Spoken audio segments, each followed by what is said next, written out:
My name is Audrey Sinclair, and I am 34 years old. 2 weeks ago, my mother rang my doorbell, first time in 9 years. She stood on my porch in a beige cardigan with a carry-on suitcase and a folded piece of paper. The paper was not an apology. It was a list, handwritten, blue ink, bullet points. Every bullet had a dollar sign. Total $940,000. She did not say she was sorry. She did not ask about her grandchildren. She said, "We need to talk about the family's future." But here is what my mother did not know. I had been keeping a list of my own for 9 years. Every birthday card she returned, every voicemail she ignored, every text message my sister sent about me behind my back. 29 items, all labeled, all dated, all filed in a navy blue binder that I kept in the bottom drawer of my desk. She brought a list of what she wanted. I brought a list of what she did. Before we get into this, if you are new here, please take a moment to like and subscribe. It helps more than you know.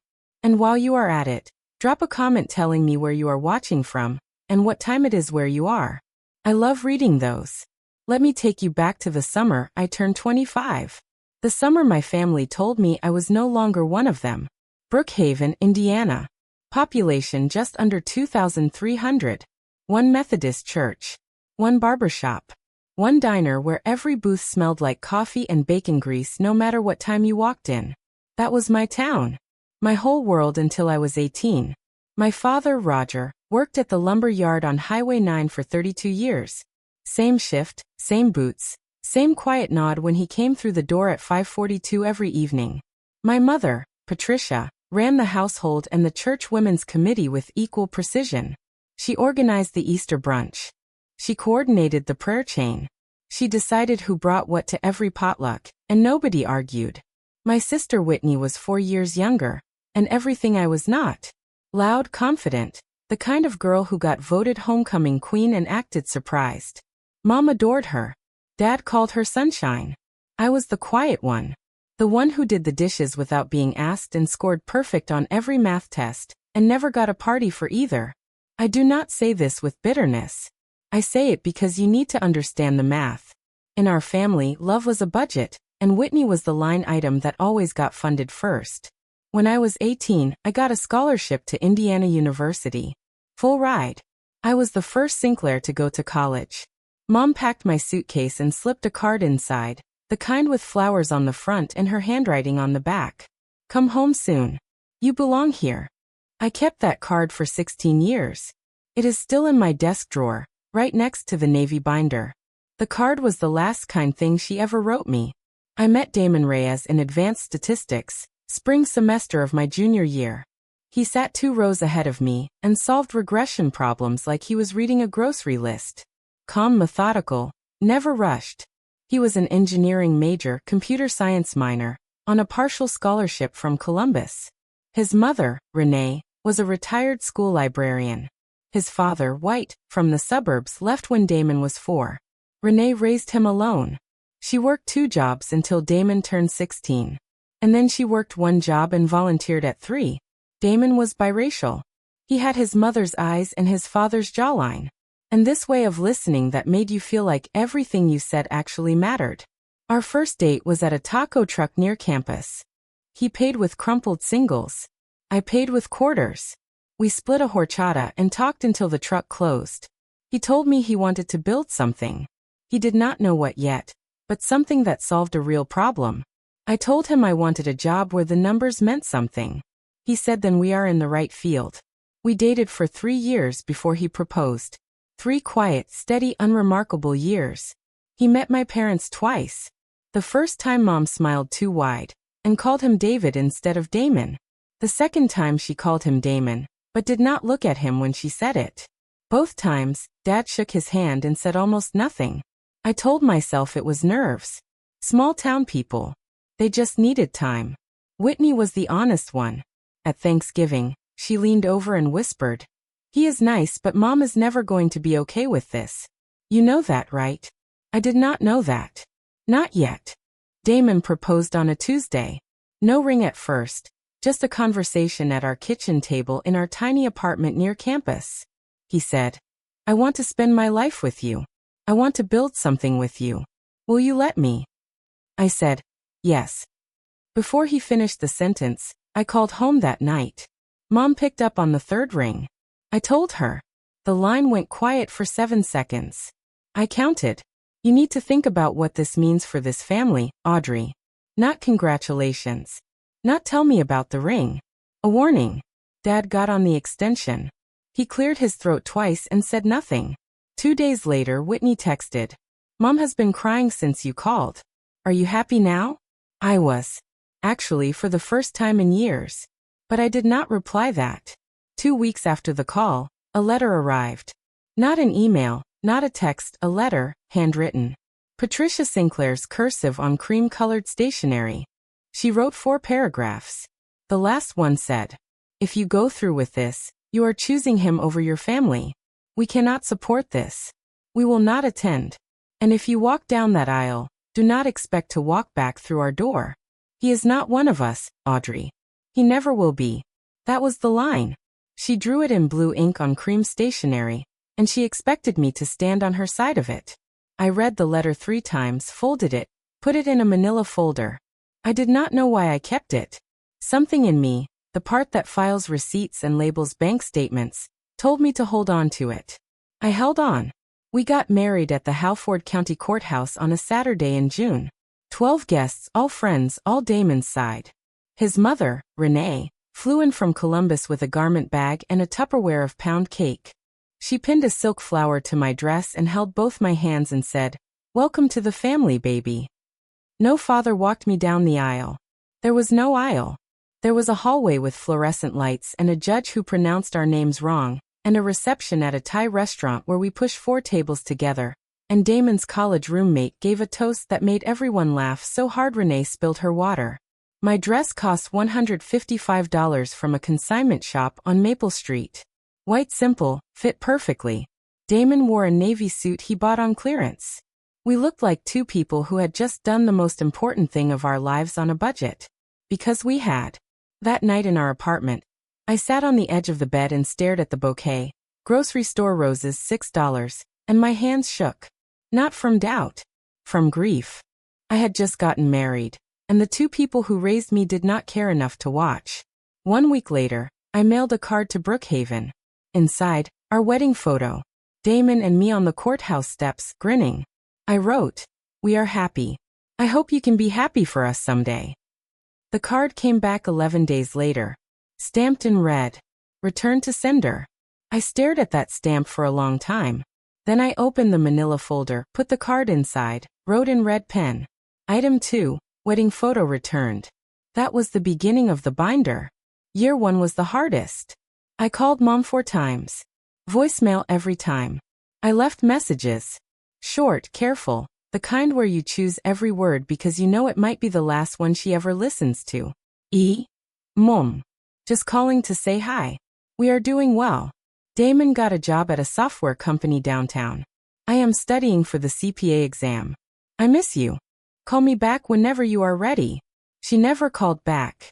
I sent a card for her birthday, a card for Dad's birthday, a card for Christmas. All 3 came back with the same red stamp.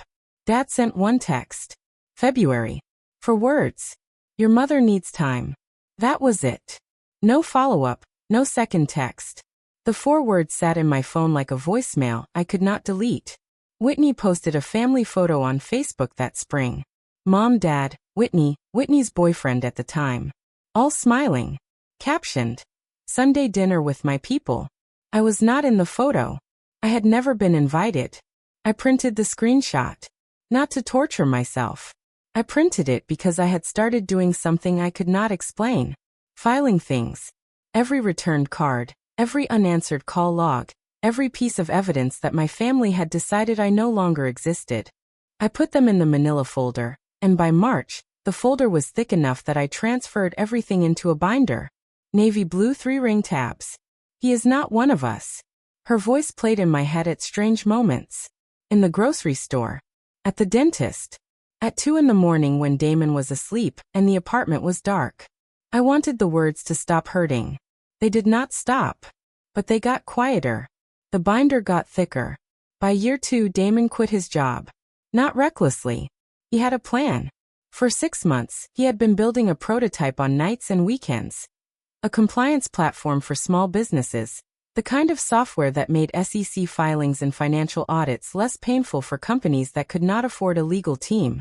He knew compliance. I knew finance. Between the two of us, we understood the exact problem nobody else wanted to solve: making regulatory paperwork manageable for companies with fewer than 50 employees. He set up a desk in our garage, 2 monitors, a space heater, and a whiteboard he bought at Goodwill for $12. I came home from my analyst job every evening, heated up leftover soup, and sat next to him reviewing financial models until midnight. I built the pricing structure. I wrote the compliance checklists. I tested every module against real SEC guidelines. Damon built the engine. I built the dashboard. Neither of us slept enough. Compliance Forge launched 7 months later with 4 customers and a free trial that crashed twice on the first day. That year, I also did something else. I upgraded the binder. The manila folder was overflowing. Returned cards, voicemail transcripts, 1 Facebook screenshot, and the original ultimatum letter on stationery. I bought a proper binder. Navy blue, 3-ring, dividers for each year, red pen labels on every item. Tab 1 Year 1 7 items. I was not building a case. I was not planning revenge. I was doing what I had always done, keeping records, because I was a financial analyst, and financial analysts do not throw away documentation. Ever. But I did start numbering the items, and I did start writing the date on each one, because numbers do not lie. And neither would I. Mason and Eliza arrived on a Wednesday morning in November. 6 pounds each. Identical dark curls. Eliza screamed for 4 hours straight. Mason slept through all of it. Damon cried. I had never seen him cry before. He held Eliza in his left arm and Mason in his right and stood by the hospital window and said, "They are going to know they are loved every single day." Renee flew in the next morning. She stayed 2 weeks. She cooked. She cleaned. She rocked Mason at 3 in the morning while I fed Eliza. She brought a blanket she had crocheted, yellow and white, soft enough to make you cry, and a silver bracelet for each baby engraved with their birthdays. That was what a grandmother looked like. I had sent Patricia the ultrasound photos 5 months earlier. Returned. I sent birth announcements, 2 cards, 1 for each twin. Returned. I sent photos. Mason sleeping on Damon's chest. Eliza gripping my finger. Returned. 3 items added to the binder. Items 13, 14, 15. Whitney texted someone we both knew from high school. The mutual friend screenshotted it and sent it to me without comment. Whitney's text read, "Her children don't have real grandparents. That is what she chose." I sat in the nursery with that text on my screen for 11 minutes. Eliza was asleep in the crib. Mason was in my arms. I could hear Renee in the kitchen humming something low and sweet while she washed bottles. My children had a grandmother. Her name was Renee Reyes, and she flew from Columbus every 6 weeks and never once missed a birthday. I printed the text, filed it. Item 16 red pen dated. By year 4 the binder had 19 items. I want to be clear about something. I did not keep that binder out of spite. I did not flip through it at night, fueling some fantasy of confrontation. Most weeks, I forgot it existed. It sat in the bottom drawer of my desk, behind tax folders and old insurance documents, collecting dust. But every time something arrived, a return card, a forwarded screenshot, a voicemail transcript I saved because deleting it felt like erasing proof, I filed it. Same process. Print, label, date, red pen tab. Damon asked me once, "Why do you keep all of that?" I told him the truth. Because someday when the kids are old enough, they might ask why they do not have grandparents on my side. And I want them to have facts. Not my version, not her version. The receipts. He nodded. He understood receipts. He was an engineer. Engineers keep build logs. By then, Compliance Forge had 11 employees. We had moved out of the garage into a real office in the brewery district. Damon worked 60 hours a week. I worked 40 at my firm and 20 more on Compliance Forge's books. We hired a part-time nanny for the twins. We ate dinner together every night at 6:30. Non negotiable. The silence from Indiana had become a fact of life. Like weather. Some days I noticed it. Most days I did not. Renee visited every 6 weeks. The twins called her Mimi. She taught Mason how to make grilled cheese. She taught Eliza the names of every bird in the backyard. I did not know it then, but that binder would become the most important document in my life. More important than my degree, more important than our marriage certificate, more important than the IPO filing I would sign 5 years later. Year 5. 15 employees, a real office with a sign on the door, and a conference room with a whiteboard that was not from Goodwill. Compliance Forge was growing, not fast, not flashy, but steady. The kind of growth that does not make headlines, but pays salaries and keeps the lights on. Damon still coded. He refused to become the kind of CEO who stopped building the product. Most mornings he was at his desk by 6:30, headphones on, deep in architecture problems that I did not pretend to understand. I handled everything else. Cash flow, vendor contracts, quarterly projections. The company was his vision. The numbers were mine. We bought our first house that year, a craftsman bungalow in the Linden Hills neighborhood of Columbus. 3 bedrooms, original hardwood. A backyard with a maple tree the twins claimed as their fort. I remember signing the mortgage papers and thinking, this is ours. Nobody gave us this. We built it. Mason started kindergarten. Eliza started kindergarten. They rode the same bus and sat in the same row and argued about who got the window seat. Normal. Beautifully, painfully normal. On a Tuesday night in October, I made the mistake of checking Facebook. Patricia had posted a family photo from what looked like a Thanksgiving preview dinner. New dining set. Whitney and her husband. A baby in a high chair. Whitney son. My nephew. I had never met him. Caption. My whole world.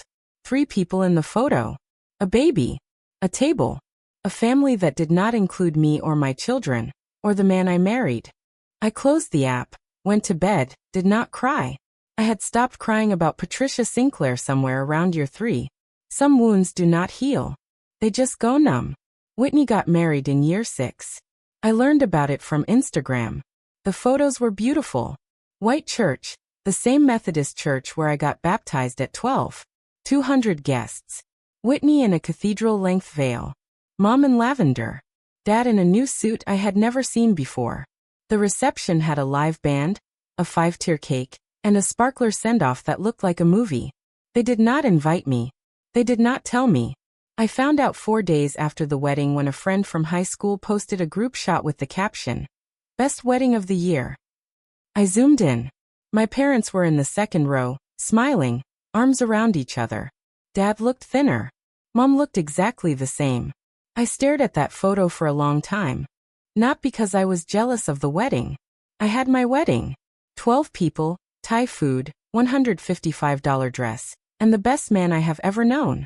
I stared because they looked happy. And they looked happy without me. I did something I probably should not have done. I ordered a set of handmade linen napkins from a shop in Columbus. Ivory monogrammed with Whitney's new initials. I wrote a card. Congratulations on your wedding. I wish you and your husband every happiness. Love, Audrey. The package came back 3 weeks later. Unopened. I could see the tape was untouched. Item 17. Gift return. Whitney's wedding. Red pen. Dated. I put the binder back in the drawer, closed it, sat at my desk, and listened to Eliza singing in the bath and Mason arguing with Damon about whether dinosaurs could swim. That was my family.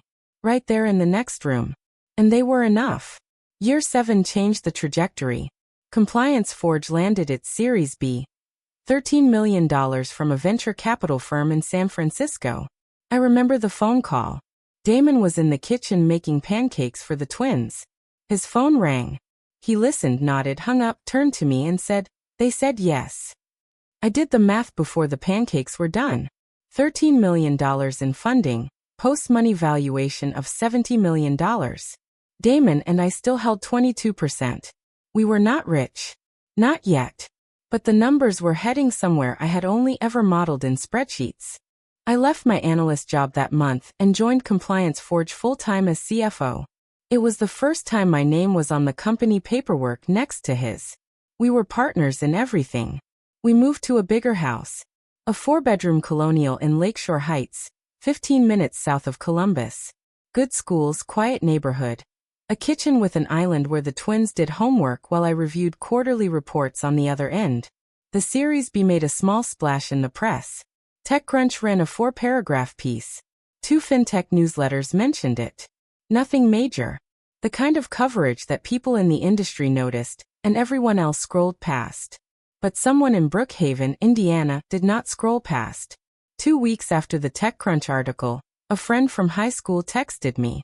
"Hey, kind of random, but your mom asked me about your husband's company at church on Sunday. She wanted to know what Series B meant. Just thought you should know." I read that text 3 times. Mom had not spoken my name in 7 years. She did not know what Series B meant, but she wanted to.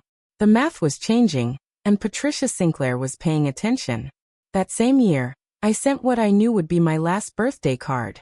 I had sent one every year. 7 straight years. 7 returned. Each one filed. Each one labeled. But this time, I tucked something extra inside. A photo of Mason and Eliza at their school's fall festival. Matching flannels, face paint. Mason was missing his 2 front teeth. Eliza was grinning so wide her eyes were almost shut. On the back of the photo, I wrote, "They ask about you sometimes. I tell them you live far away." I sealed the envelope, mailed it, expected the usual red stamp. 11 days back in the mailbox. It came back in 9 days. But something was different. The envelope had been opened. The flap was creased. The glue resealed with a strip of clear tape. I held it up to the light. The card was inside. The photo was inside. But someone had taken them out, looked at them, and put them back. Carefully. Deliberately. Then sent it back. I sat at the kitchen table, and turned that envelope over in my hands for a long time. Someone in that house, Dad, I was almost certain, had opened the card, had looked at his grandchildren's faces, had held the photo. And then someone else, Mom, I was certain, had made him put it back and return it. He wanted to keep it. She would not let him. Item 23. Birthday card. Opened and resealed. Photo viewed. Still returned. I wrote the label with a steadier hand than I expected, because I had suspected for years that Dad was not the architect of this silence. He was the enforcer. Mom was the architect. And the blueprint was simple. If she could not control who I loved, she would erase me from the family entirely. Year 8, Compliance Forge was growing faster than either of us expected. 85 employees, offices in Columbus and Austin. A partnership with 2 of the largest accounting firms in the Midwest. Damon was on the cover of a regional business magazine, small print run, local distribution, but his face was on a glossy cover with the headline, "The Quiet Disruptor." I noticed strange activity on my LinkedIn that month. Someone from Brookhaven, Indiana had viewed my profile 3 times in 1 week. No name visible. A private browser or a burner account. But the location was right there. Brookhaven, Indiana. Then Forbes ran its annual companies to watch list. Compliance Forge made it. Number 47 out of 50. Small mention, 2 sentences. But it was Forbes. I did not think much about the LinkedIn views until a few weeks later, when Damon was invited to guest on a fintech podcast. The episode was 45 minutes, mostly technical. Compliance automation, API integrations, federal reporting standards. Not exactly viral content. But 3 days after it aired, my old friend from Indiana texted again. "Your mom told Linda at church that she always knew Damon was smart." Direct quote. Linda said Patricia sounded proud. "First time she has mentioned your name in years." Always knew Damon was smart. 7 years of silence, and now she always knew. I did not add that to the binder. It was not a document. It was hearsay. But I wrote it on a Post-it and stuck it to the inside cover, because I wanted to remember the moment Patricia Sinclair started rewriting history. She was not proud of Damon. She was not even sorry. She was recalculating. The numbers were getting bigger. And my mother was an accountant of a different kind. The group chat arrived on a Monday. My friend from Indiana, Carla, the one who kept me in the loop about church gossip, called me at 7 in the evening. She sounded rattled. "Audrey, Whitney accidentally added me to a family group chat. I think she meant to add someone else with a similar number. I was in it for 3 days before they noticed and removed me. I took screenshots. She sent me 7 screenshots. 3 days of unfiltered Sinclair family conversation. I read them in the parking lot of Mason's soccer practice. Whitney. His company was valued at $70 million last round. I have been tracking the funding filings. If they IPO, we are looking at $300 million minimum. Patricia. How do we approach this? Whitney. She will not listen to me. Roger. Maybe I should call first. Feel her out. Patricia. No. I need to go in person with a plan. A real plan. Whitney, make a list. Be specific about what we need. She is a numbers person. She will respond to numbers. Patricia. How much should we ask for? Whitney. Start with the mortgage, then medical, then retirement. College for my son, monthly support. Layer it. Make it look like family investment, not a request. Roger. This does not feel right. Patricia. Roger. She has more money than this entire town. She can afford to help her family. Roger did not reply after that. I sat in my car with the engine off. The dashboard clock read 7:22. Through the windshield, I could see Mason running across the field, chasing a ball twice the size of his head. My hands were shaking. Not from sadness. From clarity. 9 years of silence. 9 years of returned birthday cards and ignored grandchildren and a cream-colored letter that said, "Do not walk back through our door." And now that the numbers had changed, they wanted to approach with a plan. I drove home, printed the screenshots, filed them. Item 26, family group chat, financial tracking, reconnaissance confirmed. If this story is hitting close to home, if you have ever had someone cut you off and come running back when the numbers changed, drop a comment. Tell me, because I think more of us carry this than we admit. And while you are here, subscribe if you have not yet. I told Damon that night, after the kids were asleep. I showed him the screenshots. He read them once slowly, the way he reads code, line by line looking for bugs.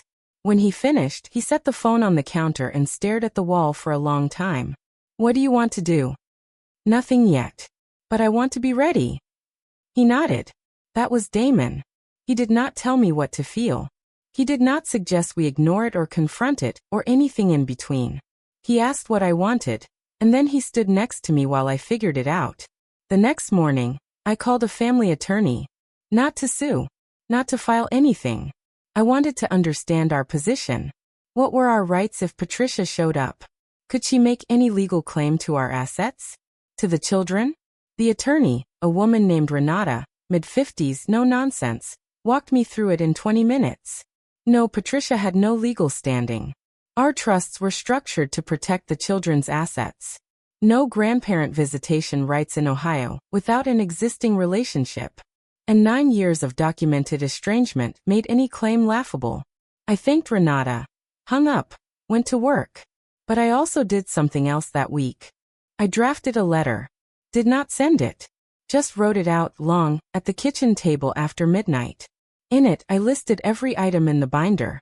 Every date, every returned card, every ignored call, every screenshot. 26 items. Dated, documented, ready. Year 9.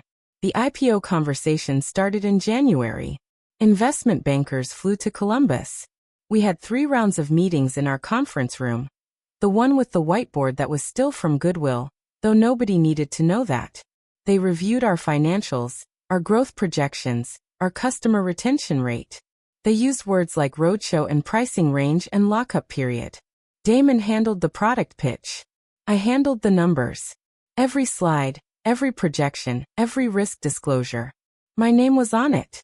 CFO, co-founder, the person who signed off on every SEC filing before it left the building. The process took 7 months.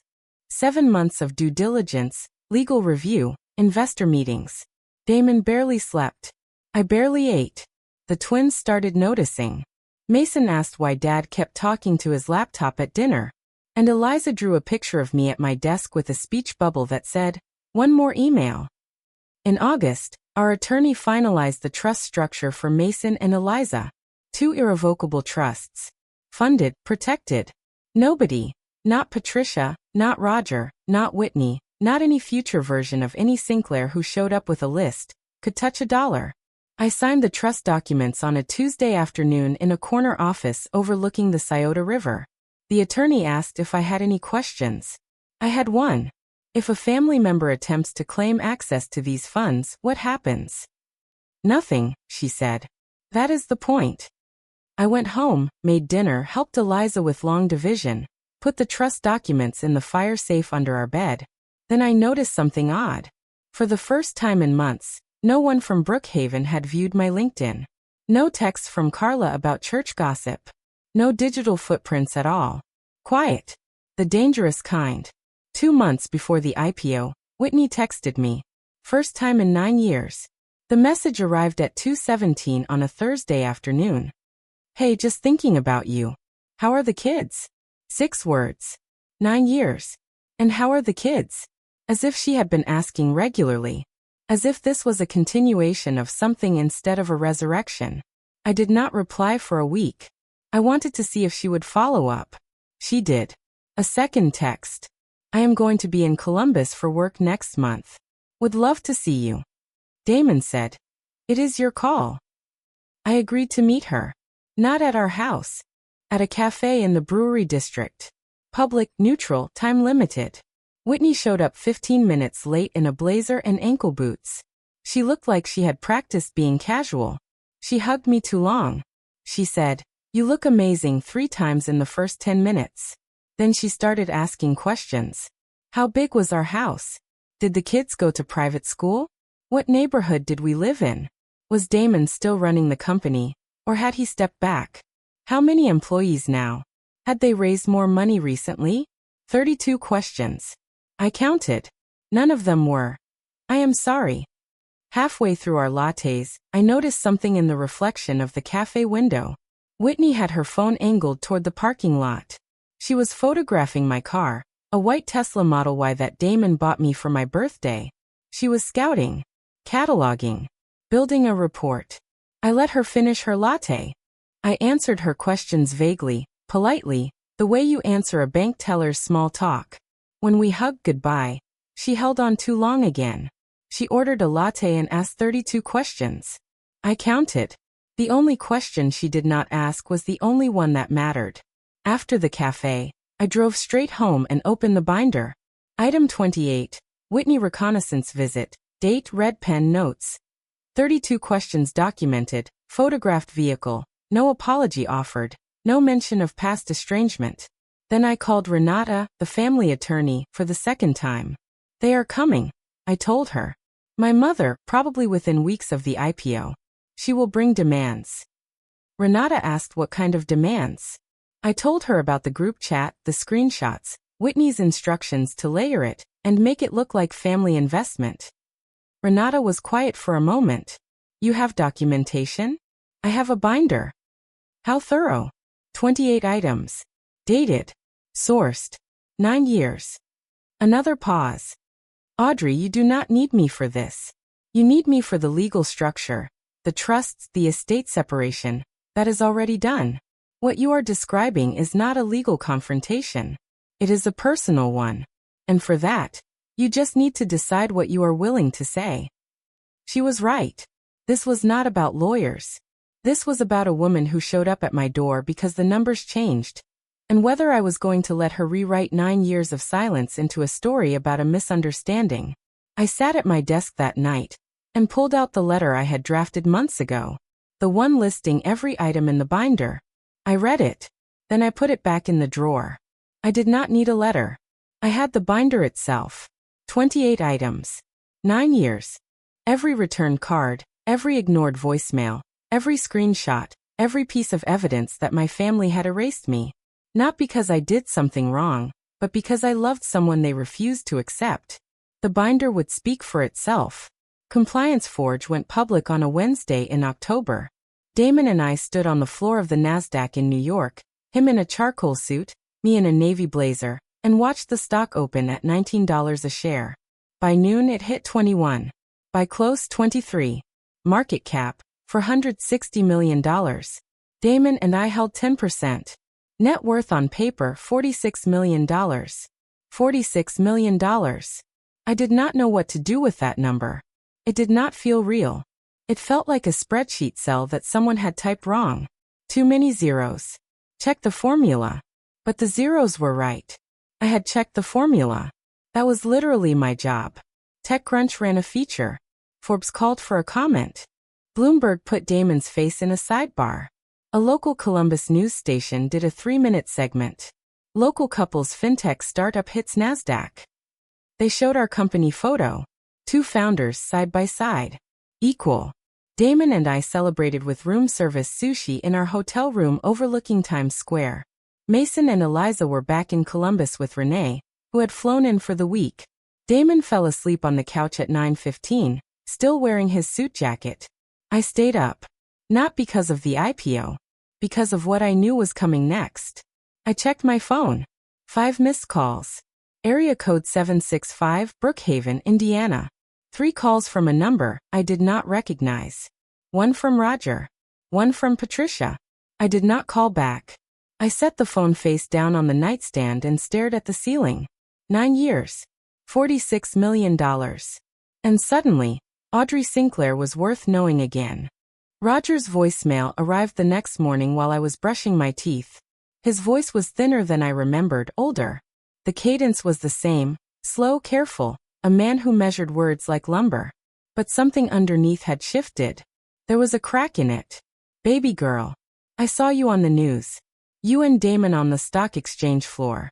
I did not know what to say, so I am calling. I am proud of you. I have always been. A long pause, breathing. Your mother wants to talk. She has things she wants to discuss. Please call her back when you can. I love you, Audrey. I played it 3 times. Baby girl. He had not called me that since I was 14. And I am proud of you. For words I had waited a decade to hear. But then I rewound, listened again.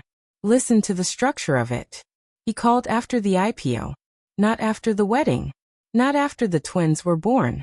Not after any of the 7 birthday cards or the ultrasound photos or the birth announcements. After the IPO. He was proud of me on paper. He had always been proud of me on paper. What he had never been was brave enough to pick up the phone when there were no millions attached to the call. He is not one of us, Audrey. He never will be. I heard Mom's voice, but it was Dad who enforced the silence. He could have called any day, any year. He chose this one. The one with $46 million reasons to reconnect. I saved the voicemail. I did not add it to the binder. It was too sad for the binder. Instead, I sat on the hotel bathroom floor and let myself feel it. All of it. For about 4 minutes. Then I got up and packed my suitcase. We had a flight to catch. Patricia's text arrived 2 days after we got home from New York. It was long, carefully composed. No tipos, no autocorrect errors, no casual abreviations. This was a draft. She had written it, edited it, probably read it aloud to herself in the mirror. Audrey, I know we have lost time. I think about you and the children every day. Life is short, and I have learned that some things matter more than the differences that divide us. I would like to talk about the future, about the children, about what it means to be a family. There are things that families should share. I believe we can find a way forward if you are willing. I read it twice. Counted the words. 63 carefully chosen. And not one of them was sorry. Not one of them was I was wrong. Not one of them acknowledged that she had disowned me for marrying a man whose skin was a different shade than hers. Not one of them mentioned the returned birthday cards, the ignored grandchildren, the 9 years of weaponized silence. She wrote, the differences that divide us. As if our estrangement was a philosophical disagreement instead of a woman who told her daughter, he is not one of us. And returned 7 years of birthday cards unopened. I did not reply. I screenshotted the text, printed it, opened the binder. Item 29. First text from Patricia in 9 years. 63 words. 0 apology. Red pen. Dated. I closed the binder, put it back in the bottom drawer, sat at my desk, and looked at the framed photo next to my monitor. Damon and me and the twins at Hocking Hills. All 4 of us squinting into the sun. Mason on Damon's shoulders. Eliza holding my hand. That was my answer. Right there in the frame. Carla called on a Friday. Whitney is telling everyone that she visited you in Columbus. She is saying you live in a mansion. Her words. She is telling people Damon struck gold. And that you drive a Tesla and the kids go to a private school. I leaned against the kitchen counter. Half of that is wrong. It is not a mansion, and the kids go to public school. Audrey, that is not the point. Your mom is planning a trip. Whitney told Linda at the salon that Patricia is going to Columbus next week. She is packing a suitcase. I closed my eyes. I know. How? Because Whitney counted every room in that cafe and photographed my car. Silence on the other end. Then what are you going to do? I am going to open the door. Carla sounded surprised. You are going to let her in? I am going to let her talk. And then I am going to show her what I have been keeping in the bottom drawer of my desk for 9 years. I hung up and stood in my kitchen. The kitchen with the island where Eliza did homework, and Mason built Lego towers and Damon made pancakes on Sunday mornings. Renee's photo was on the fridge next to the twins' field trip picture. Mimi Renee. The only grandmother they had ever known. Patricia was coming. I had known it since the group chat, since the Series B, since the LinkedIn views and the church gossip and Whitney's 32 questions at the cafe. The numbers had changed and Patricia Sinclair was coming to collect. But I was not the same girl who left Brookhaven at 18 with a scholarship and a mother's card that said, "Come home soon." I was a CFO, a mother, a woman with a binder. And I was ready. The irony was not lost on me. In Brookhaven, news traveled through the Methodist Church the way water traveled through limestone. Slowly, everywhere, impossible to stop.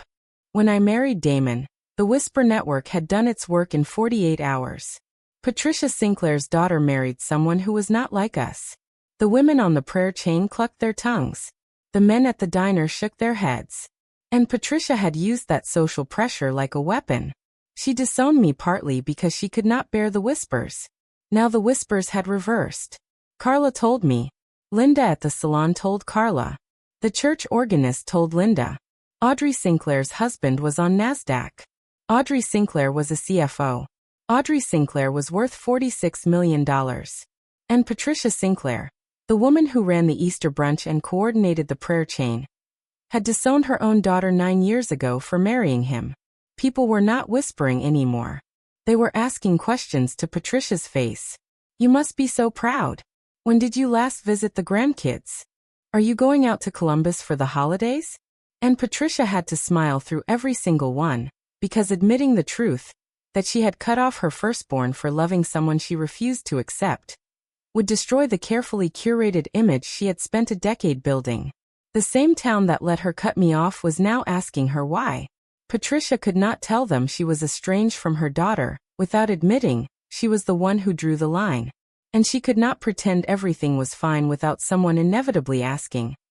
Then where was Audrey at Christmas? The pressure was flipping. And Patricia Sinclair, the woman who wielded social pressure like a scalpel, was now the one being cut. She arrived on a Tuesday at 10:14 in the morning. I know the exact time because I was standing at the kitchen window drying a mug, and I watched the taxi pull up. She got out slowly. Beige cardigan, black slacks, the same pearl studs she had worn to church every Sunday since I was a girl. A carry-on suitcase, small, worn at the corners. She stood on the sidewalk for a full 30 seconds before she walked up the path. I watched her look at the house, the craftsman details, the porch swing, the garden beds Damon had planted in the spring. She took it in the way a real estate appraiser would. Evaluating. The doorbell rang. I opened the door. We stood 3 feet apart. She looked older. More gray in her hair. Lines around her mouth that had not been there 9 years ago. Her eyes, the same shade of green as mine, were already damp. Audrey. Mom. A silence. For seconds. I came to talk about the children's future. Not I came because I missed you. Not, I came because I was wrong. Not even, I came because I love you. I came to talk about the children's future. The children she had never met. The children whose photos she returned in sealed envelopes. The children Whitney said did not have real grandparents. I looked at the suitcase. Looked at the folded piece of paper in her right hand. Coméine. I did not lead her to the living room. I led her to the kitchen. The kitchen had a table. It had good light. It had the fridge with Renee's photo and the twins' artwork and a world map where Eliza marked every country she wanted to visit someday. The kitchen was where truth lived in this house. And truth was what we were about to have. She sat at the table. I poured 2 glasses of water. No coffee. Coffee was for people who were staying. She looked around the kitchen. Her eyes landed on the fridge, on Renee's photo. Mimi Renee holding Mason and Eliza on her lap at the beach.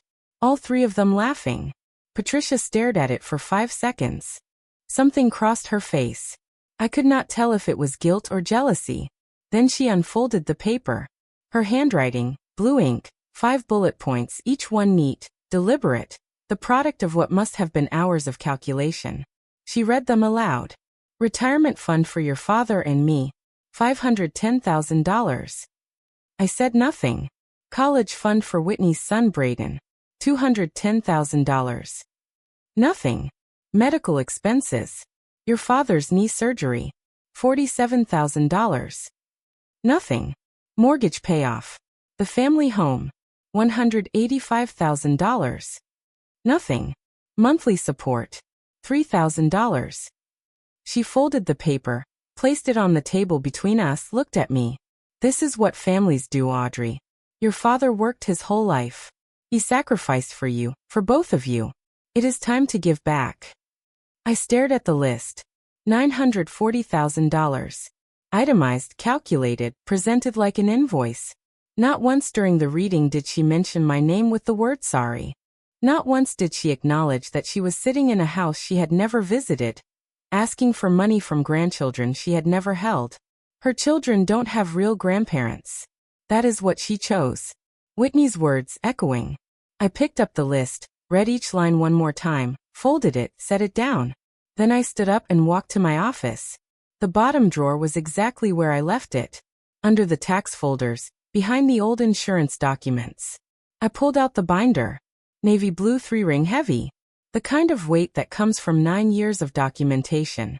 I carried it back to the kitchen, set it on the table right next to the folded list of demands. 2 documents. Hers. 1 page, 5 bullets, $940,000. Mine. 29 items, 9 years, 0 apologies received. Patricia looked at the binder. What is that? You brought a list, Mom. I sat down, placed my hands flat on the table. I brought one too. She stared at the binder, at the red pen labels visible through the clear cover, at the thickness of it. Almost 3 inches of tabs and documents and printed screenshots and returned birthday cards in their original envelopes. I do not understand. You will. I opened the binder to tab 1, year 1, and I started reading. I did not raise my voice.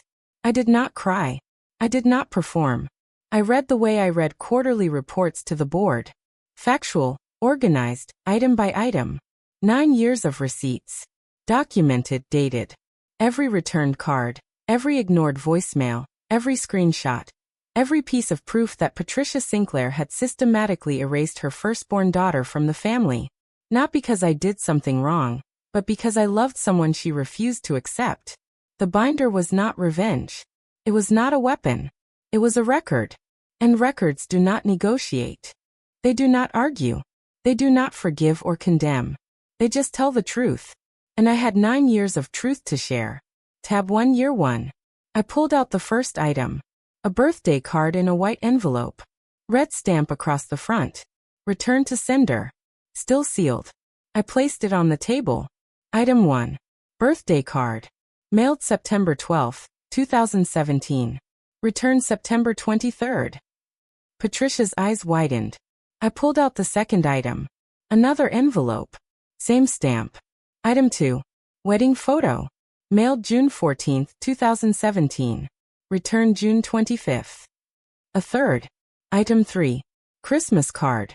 Mailed December 8, 2017. Returned December 21st. I laid them out one by one, slowly. The way you lay out evidence in an audit.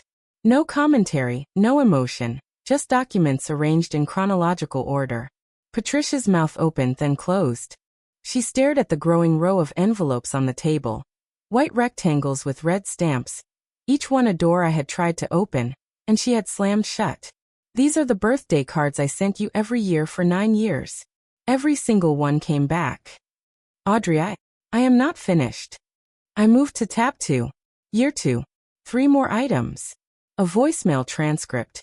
My words, printed from a transcription app, stapled to a note with a date and time.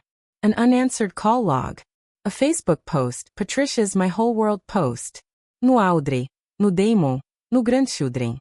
Item 4. Voicemail to you. January 7th, 2018. Duration 47 seconds. No call back. Patricia pressed her fingers to her lips. Her eyes were wet. Item 5. Text from Dad. February 12th, 2018. For words. Your mother needs time. I set the printout on the table. It has been 9 years, Mom. How much more time did you need? The tears came. I expected them. Patricia covered her face with both hands and made the sound I had heard 1,000 times growing up. The controlled, theatrical cry she used when she wanted sympathy without surrendering dignity. It was the same cry she used when Dad forgot their anniversary. The same cry she used when the church did not choose her casserole for the potluck finals. I was hurt, Audrey. You chose him over us. You left. I did not leave. You told me not to come back. That is not. I was upset. People say things when they are upset. I flipped to tab 4, year 4, pulled out a printout. Item 16. Text from Whitney to a mutual friend. Forwarded to me. March 9th, 2021. I read it aloud slowly. Her children don't have real grandparents. That is what she chose. Patricia flinched. Whitney did not mean. This is Whitney's exact text. Word for word. I flipped to the last tab. The screenshots. 7 pages. The group chat. Item 26. Family group chat screenshots. Provided by a mutual friend who was accidentally added. October 4th, 2025. I read Whitney's message. Make a list. Be specific about what we need. She is a numbers person. She will respond to numbers. Then Patricia's. She has more money than this entire town. She can afford to help her family. Patricia's face changed. The theatrical tears dried up. Something harder surfaced. Something I recognized. The same expression she wore when Whitney broke the good china and blamed it on the dog. Anger. Not guilt. Anger. You had no right to read that. I looked at her. Level. Steady. You had no right to return my children's photos. The kitchen went silent. I reached for one specific item. Tab 5, year 7. The envelope was slightly different from the others. Same white paper, same red stamp, but the flap was creased. The glue had been cut and resealed with a thin strip of clear tape. I held it up. Item 23. Birthday card. Year 7. Inside this card was a photo of Mason and Eliza at their school fall festival. On the back I wrote, "They ask about you sometimes. I tell them you live far away." I set the envelope on the table. This card was opened. Someone looked at their photo, looked at their faces, then sealed it back up and sent it back. Patricia's jaw tightened. Who opened it, Mom? Nothing. Dad opened it. You wanted to keep it. And you made him send it back. Patricia's hands were flat on the table now. Her eyes were on the envelope, on the tape. She whispered something so quiet I almost missed it. I was afraid. I waited. If I let him keep it, if I let any of it in, I would have had to admit I was wrong. That I lost 9 years for nothing. That I pushed away my grandchildren because I was too proud to. She stopped. Swallowed. For 1 second, maybe 2, I saw something real in her face. Not performance, not manipulation. Actual fear. The kind that lives under anger for so long it forgets how to come out any other way. Then it was gone. Her chin lifted. Her posture stiffened. But you left us, Audrey. You made your choice. The moment of honesty evaporated like steam off a coffee cup. Gone before I could hold it. I placed Patricia's list of demands on the left side of the table. I placed the binder on the right. 2 documents side by side. Your list. $940,000. 5 bullet points. No epaleji. I tapped the binder. My list. 29 items. 9 years of silence. 9 years of returned birthday cards and ignored grandchildren, and a daughter you erased because she married the wrong man. Patricia's nostrils flared. I did not erase. You told the church I abandoned you. You told Whitney to tell our friends that my children did not have real grandparents. You tracked my husband's company for months, and came to my door with an itemized invoice. I closed the binder. The metal rings clicked shut. You did not come here because you missed me, Mom. You came here because the numbers changed. Patricia stood up. The chair scraped against the tile. After everything we did for you growing up, the food, the clothes, the school supplies, this is how you repay us. You raised me. That is not a debt. That is what parents do. We gave you everything. You gave me a card that said, "Come home soon." Then you told me not to come back. She had no answer for that. I could see her searching, scanning through her mental Rolodex of guilt trips and emotional leverage, and finding nothing that fit. You said he was not one of us. But for 9 years, his mother was the only grandmother my children had. The words hung in the kitchen like smoke. She heard them. I watched them land. She had nothing left to say. The garage door rumbled. Damon walked into the kitchen through the laundry room, keys in one hand, laptop bag over his shoulder. He saw Patricia. He saw the binder on the table. He saw me. He did not speak. He set his bag on the counter, walked to where I was sitting, put his hand on my shoulder, sat down next to me. That was it. No words, no confrontation, no dramatic entrance. Just a man sitting next to his wife because she needed him there. Patricia looked at Damon, the man she had refused to accept 9 years ago. He wore a flannel shirt and running shoes, and a watch that cost less than her pearl studs.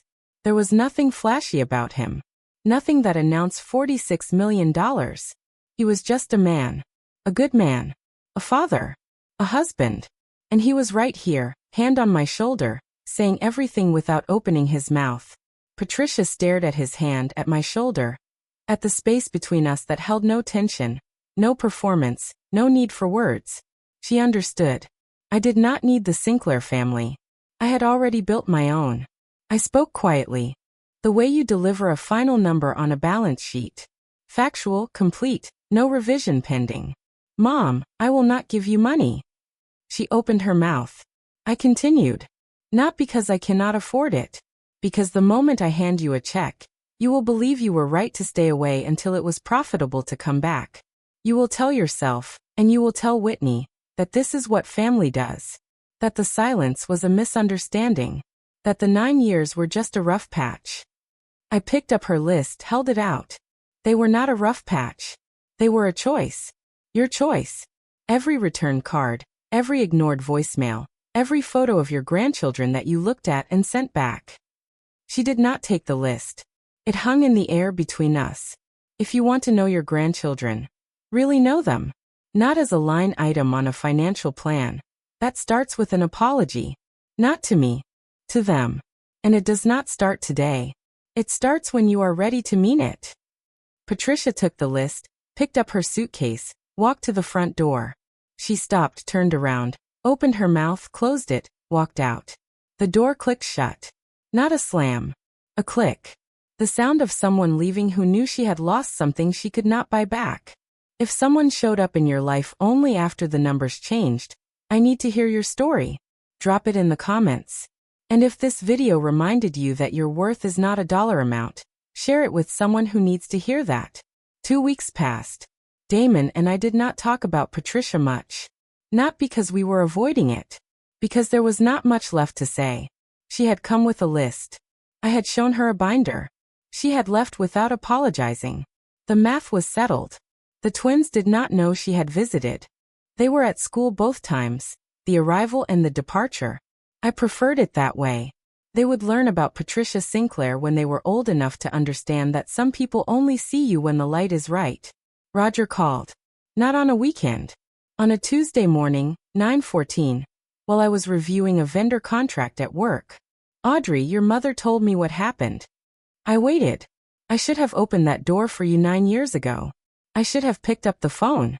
I should have driven to Columbus the day the twins were born. I should have done a lot of things.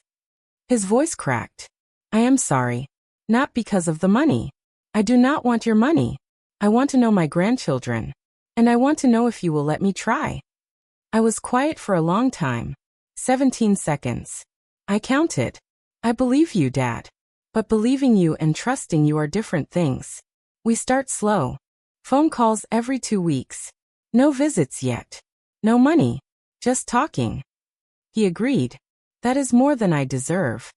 It is exactly what you deserve. Not more, not less. We hung up. I went back to my contract. Whitney texted once. One line. You could have just helped. I did not reply. Some messages are their own answer. Patricia did not call, did not text, did not write. The silence returned. But this time it was hers. I had said everything I needed to say. The next move was hers. The binder sat in the bottom drawer. 29 items. 9 years. I did not add a 30th. I hoped I would never have to. Here is what 9 years of silence taught me. Family is not the people who share your last name. Family is not the people who show up when your net worth changes. Family is the people who show up when your world is small and your garage is cold, and your babies need a grandmother. The people who fly from Columbus every 6 weeks and crochet blankets and teach your son how to make grilled cheese. That is family. And it was never about money. It was about showing up. That is my story. 9 years, 29 items, 1 navy binder. If this story reminded you that your worth was never about the numbers, share it with someone who needs that today. Drop a comment, hit subscribe, and I will see you in the next one.